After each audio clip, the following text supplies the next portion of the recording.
ودي بقى اصعب حاجه البني ادم يقدر يعملها علشان يعالج الافوره. كل الناس بيبصوا في ورقه بعض عشان يعالج الافوره في حاجه كده، في مرض كده انتشر في الفتره الاخيره، اتكلم عنه واحد، مش مرض، انا ببالغ برضو فيها يعني، بصي دي افوره برضو عشان اخلي الناس تسمع. بصي انا اصل كلنا مش انت بس. ايوه يس. في حاجه كده بتصيب كل الناس الناجحه، اتكلم فيها واحد اسمه مارشال جولد سميث، ده كوتش بتاع الناس اللي بدور الكوكب، ده كوتش بتاع ايلون ماسك ومارك زوكربيرج وبيل جيتس، يعني راجل عظيم جدا. قال لك ايه هي winning too much، بكسب بغض النظر، عايز اكسب وخلاص. طب ايه العيب في ان انا اكسب؟ هو حلو ان انا اكسب اللي انا عايزه لو هو صح طبعا، بس بعض الاحيان انا بعافر علشان اكسب حاجه ملهاش لازمه. زي انت جيتي قلت لي بقول لك ايه يا احمد، ده انا مصدعه صداع، قلت لي اسكتي ده انا عندي صداع نصفي. فواحد تالت لا بقى ده انا ضغط عالي، لا بقينا نعلي على بعض حتى في المرض. تعالى اديكي مثال.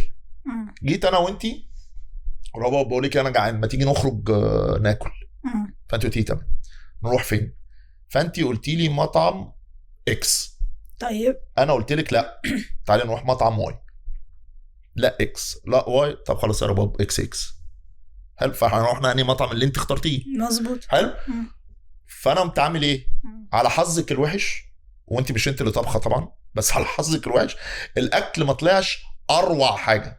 طيب. مش مسمم، مش بايظ، مش كارثي يعني، بس مش اللي انت كنت بايعاهولي. ماشي. سؤال بقى، انا المفروض اعمل ايه في الموقف ده؟ وانا هعمل فيك ايه في الموقف ده؟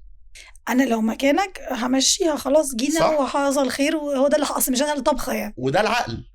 ولكن معظمنا بقى بيعمل ايه؟ شفت شفت قلت لك انا بسمعت كلامي او انا بتخانق على ايه يعني؟ هكسب ايه ولا حاجه؟ لا ولازم ابين ان انا صاحب الحكمه. انا ايوه انت كنت سمعت كلامي الاول، اعلم اهل الارض انا صح. حاجه تانية، الناس اللي زي حالاتي مثلا، انا مراتي ما بتشتغلش. طيب. مش عشان انا حابسها في البيت، هي مش عايزه تشتغل، يعني قررت ان هي ست محترمه وبتفهم، اقسم بالله قررت تبقى قاروره.